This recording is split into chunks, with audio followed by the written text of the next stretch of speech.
Yo guys, so you want to learn how to make something like this. Pretty cool, right? So yeah, I'm Alfikane and this is CreativeHub. By the end of this video, you'll know how to make a cool top 10 for your videos, and we'll be using After Effects, 100% After Effects to make it.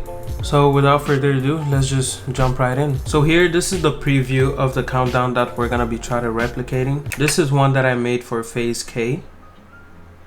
As you can see with the phase logos in the background, and we use the 3D text that is easily changeable, so we can change what number countdown it is with a nice little pattern in the background. So first off, let's just start by making a new composition, starting everything from scratch. Going to make it about 3 seconds, should be fine. 30 frames per second. Make sure this is 1920 by 1080, and we'll call that counts down whatever, right? All right, so now that we have the base composition, we can start getting to the elements that we'll be animating. So the first thing we're gonna do is focus on the in animation, like you see here on the countdown that I made here. The triangles that are going up and filling the screen, the transition in. So the way that I did that was I took the shape tool right here, make sure it's on the rectangle tool, hold shift, and just draw a square, a perfect square. When you hold shift while dragging on the mouse, you know what I mean. You hold shift and you create your shape, it will be a perfect shape. We want to change that to something like this red right here. And after you've done that, you want to center your anchor point. Now to do that, if you don't have a tool like this, all you need to do to center your anchor point is go to this tool right here, the anchor point tool, or just press Y on your keyboard and just drag it to the middle of your shape. Now to get a more accurate snapping right here, you just want to activate this right here. Just check the box, snapping, which that will allow to just snap it to the middle, which is easier, more accurate. When you're done with that, go back to your selection tool and click on your shape and press S on your keyboard and just scale it up to fill the screen. I actually missed one step. I missed a step. It's to align it to the center of the composition, right? So before we scale it, what we want to do is press R on the shape, which will show us the rotation properties, and we want to make sure that it's 45 degrees. So that's how we get the triangle at the top. And now all we want to do is press S on the shape and scale it up until it fills up the whole screen. There we go. And now we want to animate it. Now we will be animating the position properties. So you want to click on the layer, press P, and there you have your position properties. Click on your keyframe stopwatch at 0. Go to about, let's say, 1 second in. Click on the keyframe again. Now you'll see there's no animation. That's because both of the keyframes are exactly the same thing.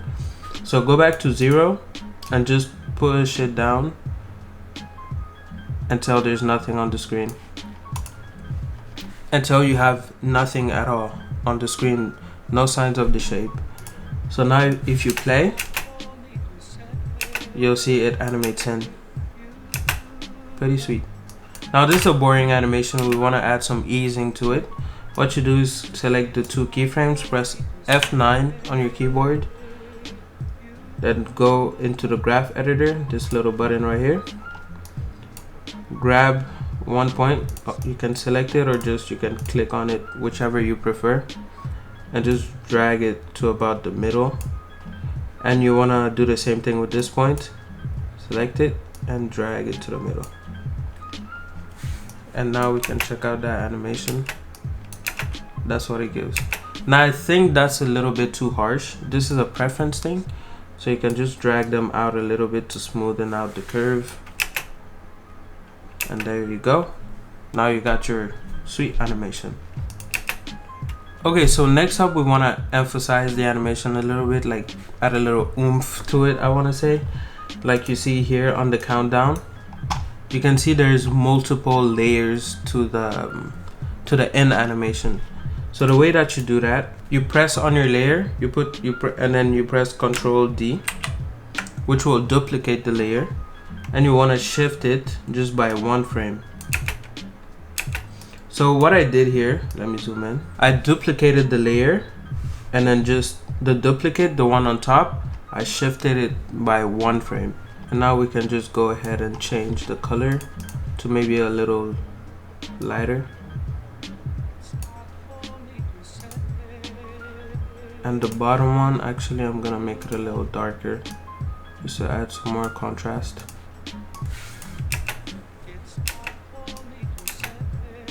Now as you can see, our animation is coming together. I just want to make this a little darker actually for more contrast.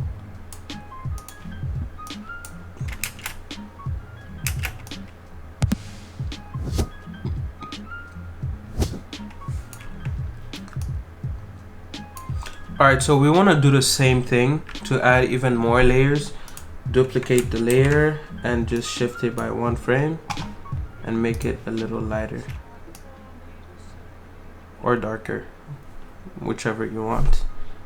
I think I'm gonna go a little darker actually.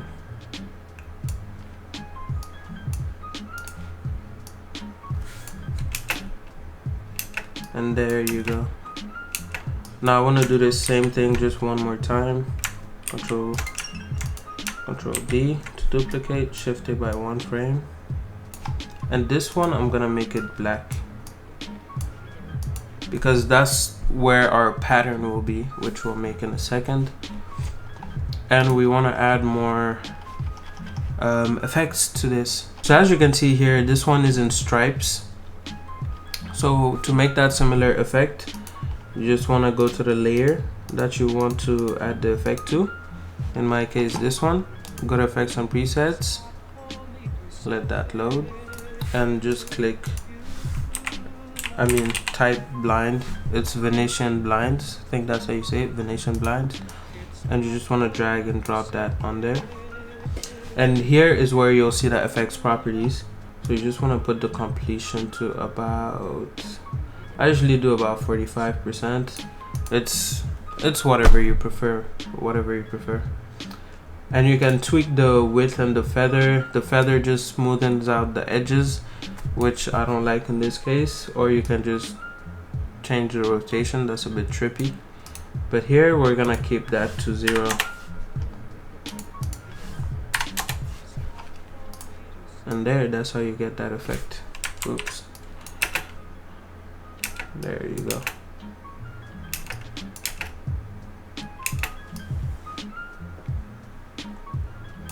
Okay, the last thing we want to do for the end transition is to add a motion blur, just so everything's a bit more smooth. Select all your layers and just check these boxes right here, and that's how you get motion blur. Let it render.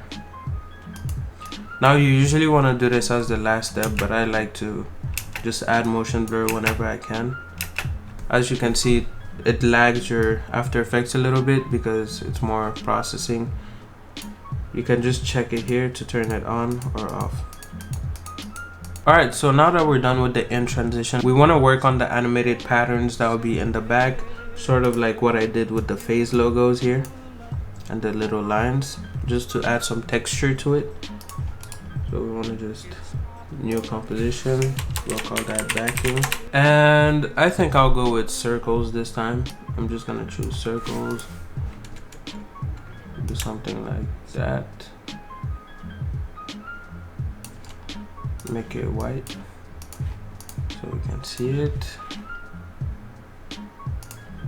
And always remember to press shift when you're making a shape to get a perfect shape.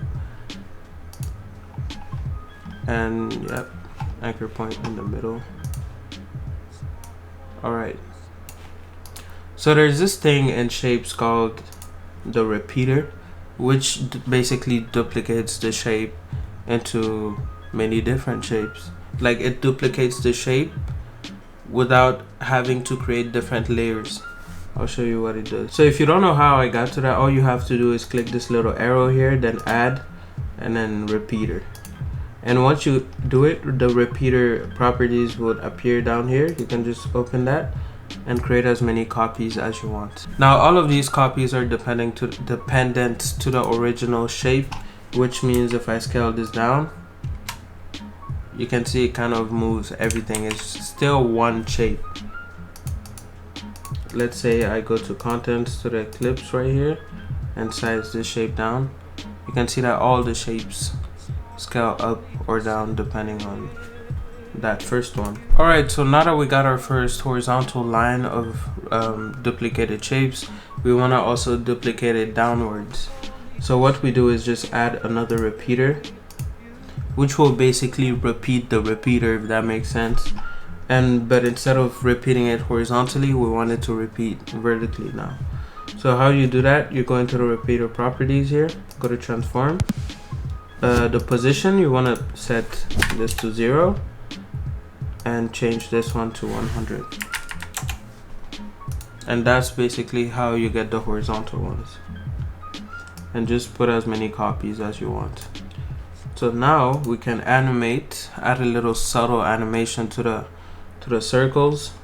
For example, size, let's say about 10 frames in, we can make it scale down just a little.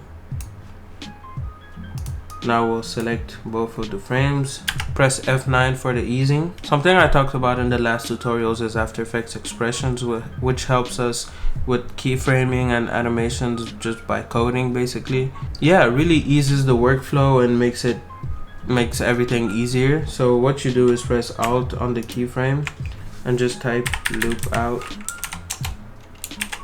ping pong. So there, as you can see now, it's scaling up and down infinitely.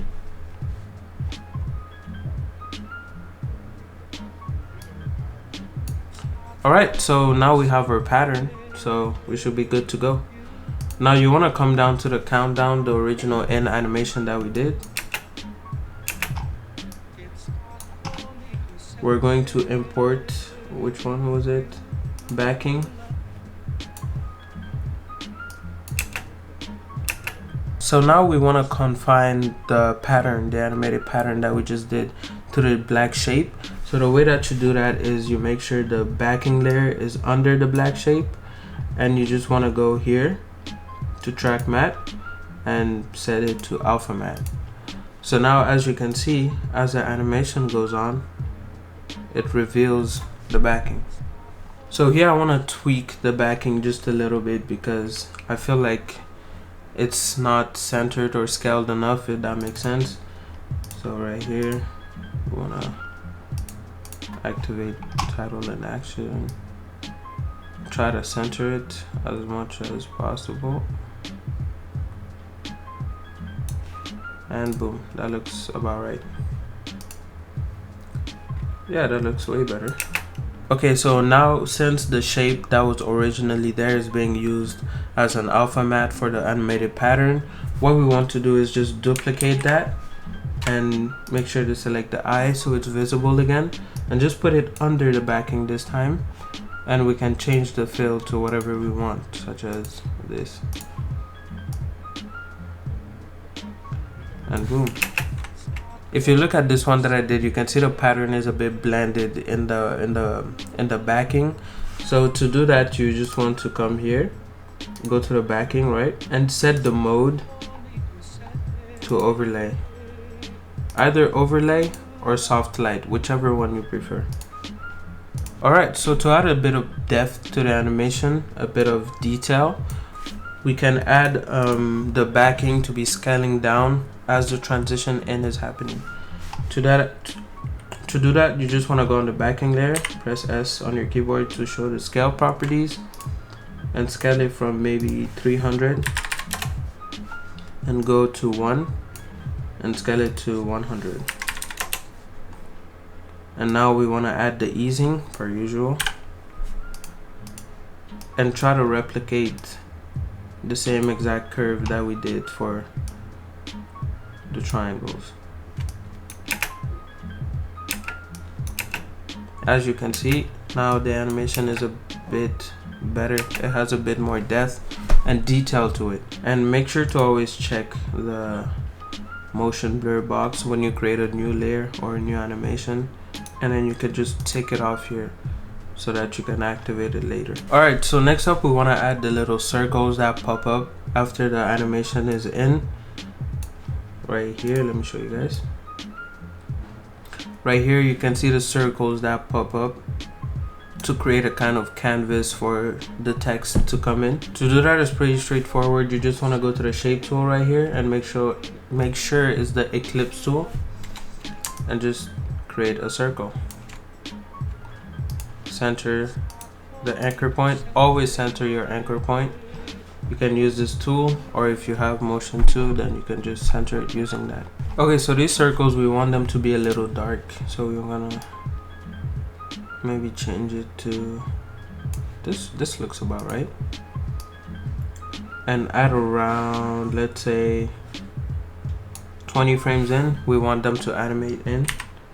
So put the scale down to 0 and go up to about, let's say, 5 frames, and put the animation to 100. Add the easing.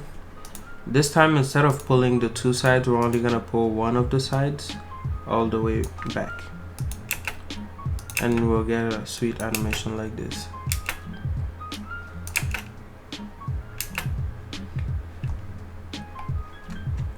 I'm actually gonna drag the last keyframe a bit to about 2 seconds, just so it's a longer lasting, smoother animation. That looks good. Now we just want to do the same thing. Go to mode and set it as an overlay.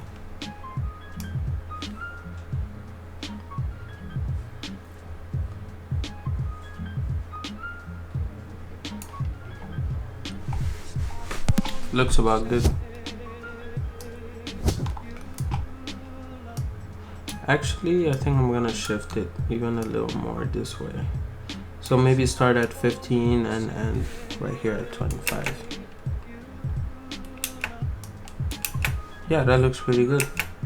Now all we need to do is duplicate the shape, scale it down, go to the last keyframe and scale it down. Do the same thing again, duplicate, go to scale and scale it down.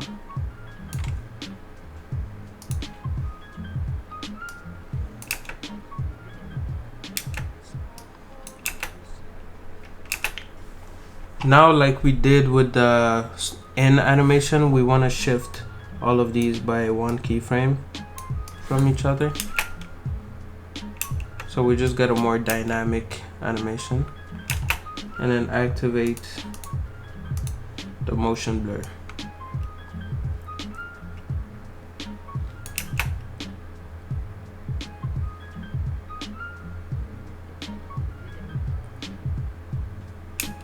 And there we go, we're halfway done with the animation. Alright, so next thing we want to do is the little accents that are spinning around here, the little strokes. Right here, as you can see, we want to create that. To do that, we'll also be using the ellipse tool. All you need to do is create your circle, center it, set the keyframe to set the anchor point to the middle,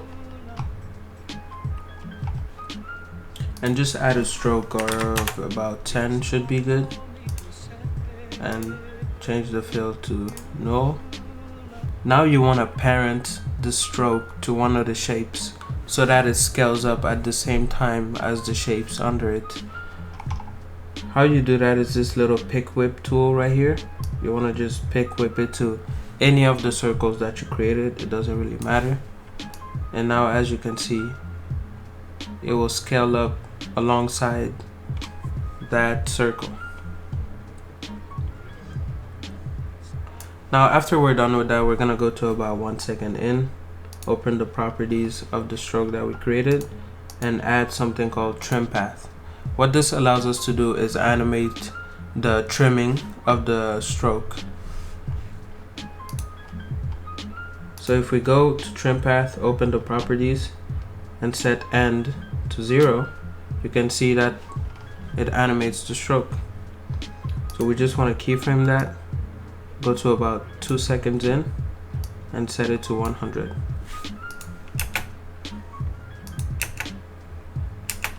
And there you go. Now something that I like to do is also keyframe the offset to about 180 degrees. That way you get a smoother animation. And you already guessed it, F9, and smoothing out the curves.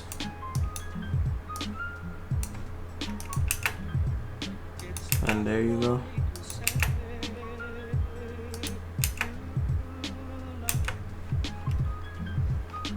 Maybe just a little bit more intense.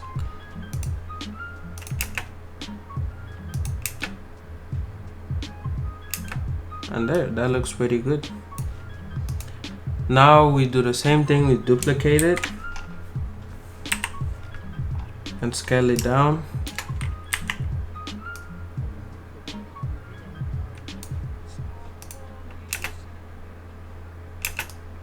And we want to shift it just a little bit, maybe 2 or 3 frames. And set the offset at the end. You go to the last keyframe, set the offset to minus 180.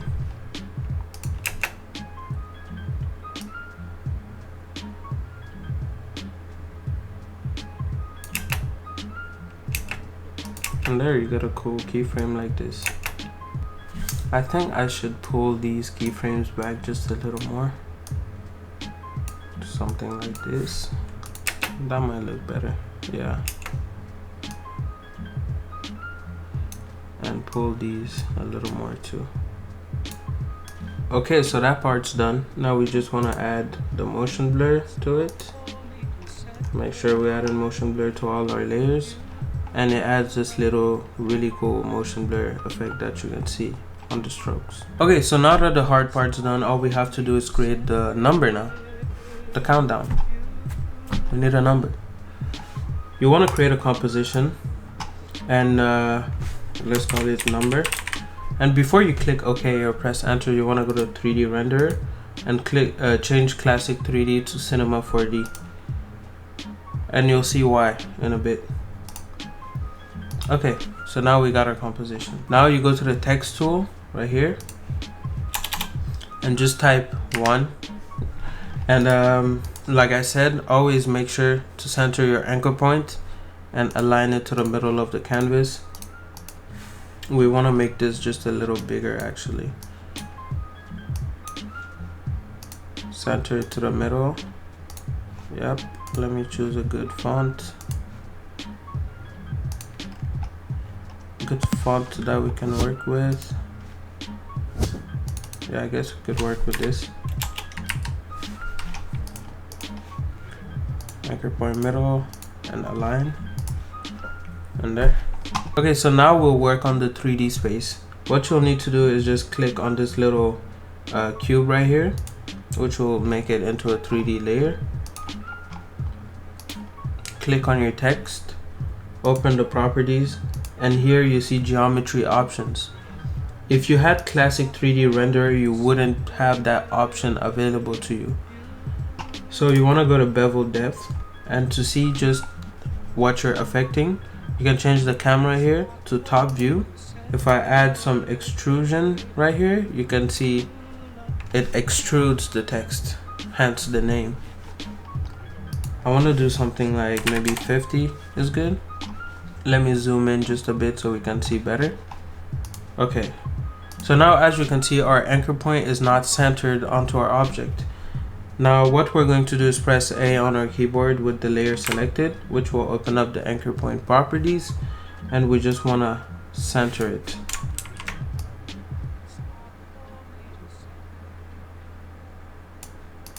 Now that looks about right, and we can go back to front view or active camera view. And now you'll see when we rotate it, every axis should rotate in the center of your object. Okay, so here's where we make our animation. The way that we're going to do that is create a new camera.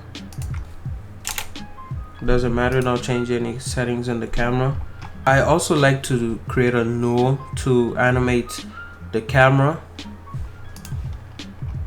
So right here, just create a null, or right click, new, null object, same thing. So now that I created a null, I also want to make that null 3D and just make sure that the camera is parented to that null. So now if I was to move it, it moves the camera, or rotate, it also rotates the camera. So for example, we want to create the zooming out animation when the text is coming in. The way that we'll do that is in position, keyframe here, and maybe go to 1 second and keyframe there. Now we go back to the beginning and scale that in the zoom until we cannot see the text anymore. And there we go. We want to add some easing to that.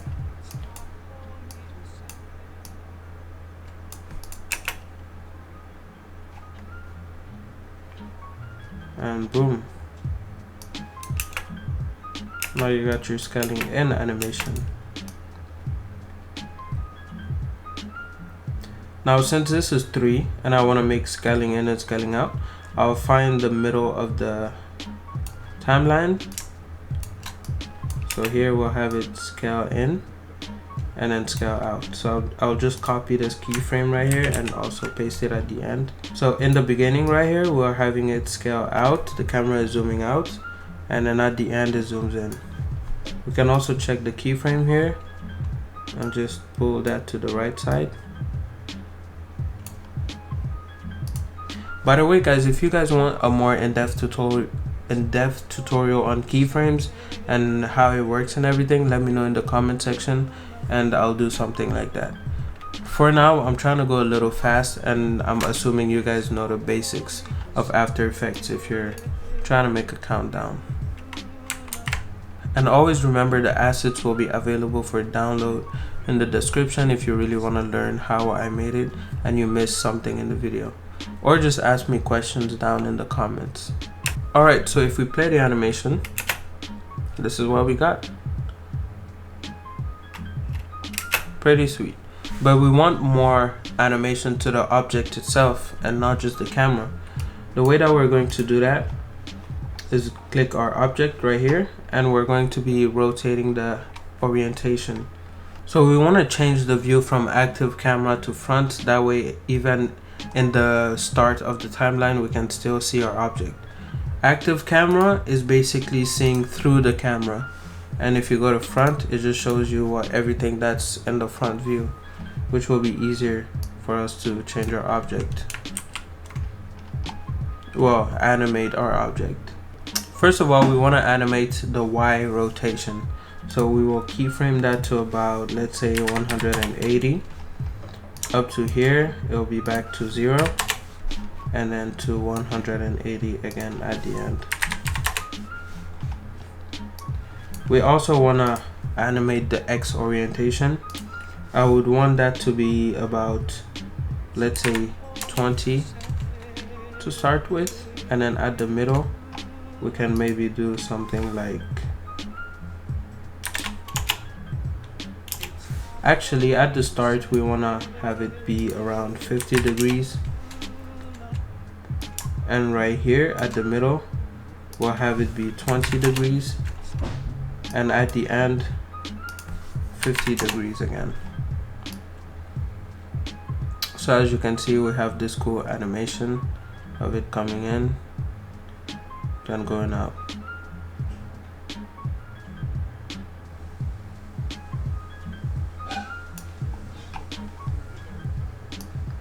And you guessed it, we're gonna ease them. Just select the middle keyframe, pull this back, and pull this back. Instead of 20 and seeing the top, I kind of wanted to flip this side, so I'm gonna do -20. right here. Yeah, okay, looking good. All right, so this is what we got so far. We have a really nice rotating animation when it's coming out, then zooming back in.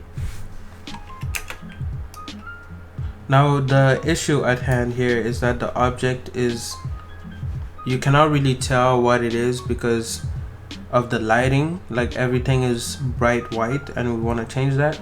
The way that we're going to do that is add some lighting. So just go to new, light.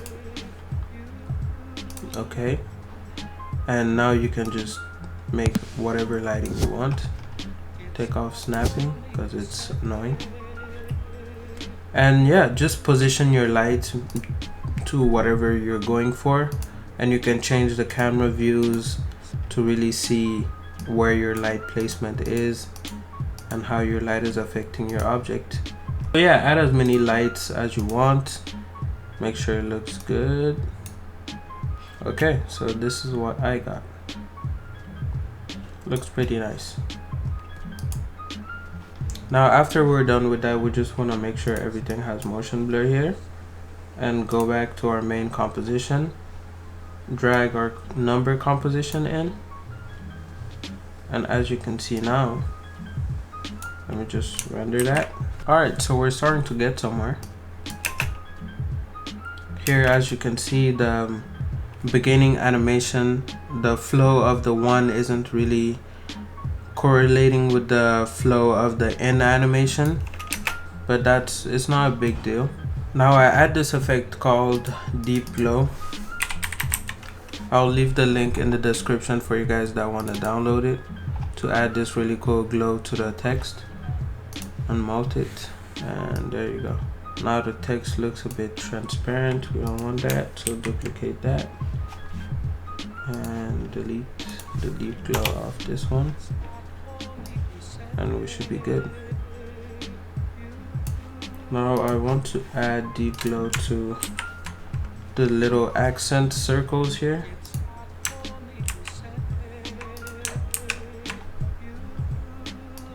We're starting to get there. Okay, so now that looks pretty good. For the transition out, what you want to do is select all your layers in the main composition, press Ctrl+Shift+C to pre-compose all of them, and just name that whatever you want. Alright, so now go to your last couple keyframes, let's say starting from 20 right here. Press scale on your composition, go to the last keyframe right here, go to the end of your timeline, and just drag that up to about 300, something around that, and make sure to ease it out.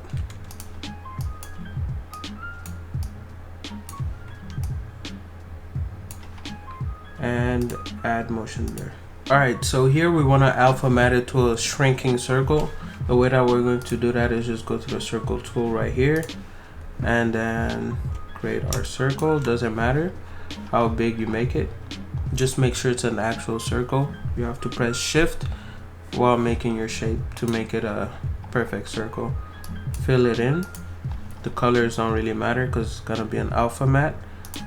Center it and align it right there. So now what you want to do is make sure that this circle covers the whole screen. So you want to scale it up to cover the whole screen. You want to go to the scaling animation. Now you want to keyframe the scaling from covering the whole screen to the end of your timeline to 0. And make sure to ease it out.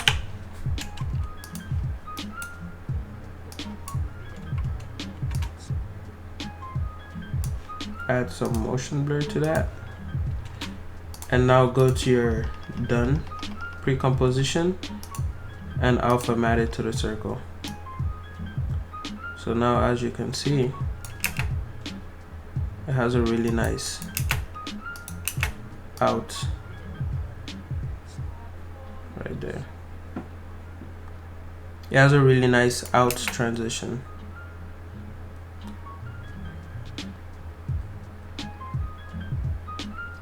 So yeah, that's pretty much the base of how I made that countdown sequence for phase K. As you can see, There's a little more effects and styling in this one.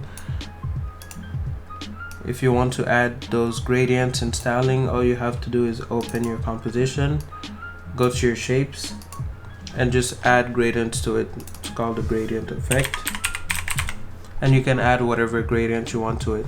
Now if you need more help with this, I don't want to make this a super long tutorial. I feel like I already got the point, covered everything that you guys needed to know.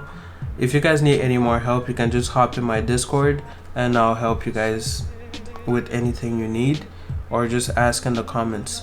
I'll also leave the files for you guys to download and explore the project file and see where and how to do what. So yeah, that's pretty much it. I hope you guys enjoyed the tutorial. I know it was a bit messy and mixed up, but I just wanted to get straight to the point and show you guys the most important parts of it. It was more like for intermediate level. So yeah, hope you guys enjoyed the tutorial. Make sure to like the video and subscribe if you guys enjoyed the content and if you want more in the future. I'm Alfikane and this is CreativeHub. See you guys next time. Peace out.